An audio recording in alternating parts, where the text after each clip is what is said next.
Bonjour à toutes et à tous. Vous connaissez sans doute des personnes dans votre entourage ou vous-même qui ont déjà consulté des marabouts, des guérisseurs, des gens qui auraient des dons ou des pouvoirs particuliers, des coupeurs de feu, etc. Alors, on sait qu'il y a dans ce monde-là beaucoup de charlatans, des gens qui profitent de la fragilité ou du désespoir des personnes. Il y a aussi des gens qui vont créer vraiment une addiction par rapport à cela, mais il y a aussi des gens qui le font gratuitement, qui le font spontanément et gentiment. Alors, faut-il y voir le mal? Pour réagir à ce sujet, j'ai sollicité Emmanuel Mainnan, qui est pasteur et aussi conférencier, qui donne des formations. Emmanuel est spécialisé dans ce domaine et il a d'ailleurs écrit 2 livres sur le monde parallèle. Emmanuel, c'est gratuit, c'est pas cher, est-ce que c'est dangereux? Et toi, Emmanuel, t'en penses quoi? Je vois au moins deux problèmes avec les guérisseurs et avant de te décrire ces problèmes, Raphaël, j'aimerais juste préciser que ce que je vais dire ici est valable non seulement pour les faiseurs de secrets, que ce soit les coupeurs ou barreurs de feu, que ce soit ceux qui font les verrues par exemple, ou alors l'arthrose, ou qui s'occupent d'autres maux, mais c'est aussi valable pour les magnétiseurs et pour les énergéticiens.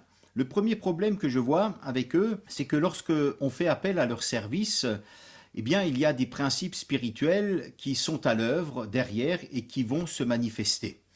Et donc, ces principes spirituels ou ces puissances spirituelles ou ces énergies spirituelles dont ils parlent parfois, eh bien, ce sont des choses qui ne sont pas neutres, absolument pas. Je vous donne un exemple.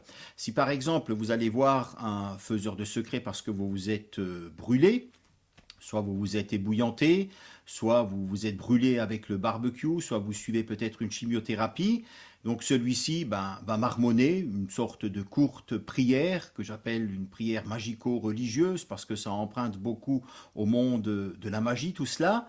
Et puis si vous lui demandez ensuite de vous donner cette prière, il ne va pas vous la donner, vous allez percevoir certains mots, et puis dans l'heure qui suit, la douleur va partir et parfois la peau redevient saine. Que s'est-il passé? Comment ça se fait que tout d'un coup, ça aille mieux? Eh bien, il y a un principe spirituel qui vient de se manifester. Alors, quand on pose la question au guérisseur, on lui dit, mais écoute, comment ça fonctionne? Lui-même ne sait pas trop. Parfois, s'il est croyant, il vous dira, oh, ben, c'est un don que j'ai reçu, qu'on m'a donné. C'est un don probablement qui vient de Dieu ou du bon Dieu parce que j'aide les autres, je fais du bien. Souvent, il ne demande pas d'argent, il faut le reconnaître. Mais est-ce suffisant? Est-ce que le principe spirituel qui est à l'œuvre derrière tout cela, est-ce que ça vient vraiment de Dieu? Quand on regarde un petit peu à ce que la Bible nous dit par rapport à la guérison, eh bien on voit que ce qui est proposé chez les guérisseurs se trouve aux antipodes de ce que vous trouvez par exemple dans le Nouveau Testament avec Jésus. Donc quels sont donc les principes spirituels qui sont à l'œuvre derrière?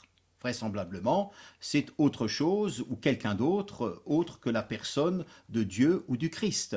Et puis le deuxième problème que je vois aussi avec les guérisseurs, c'est ce qu'on appelle la réapparition ou le déplacement de certains maux, de certaines maladies.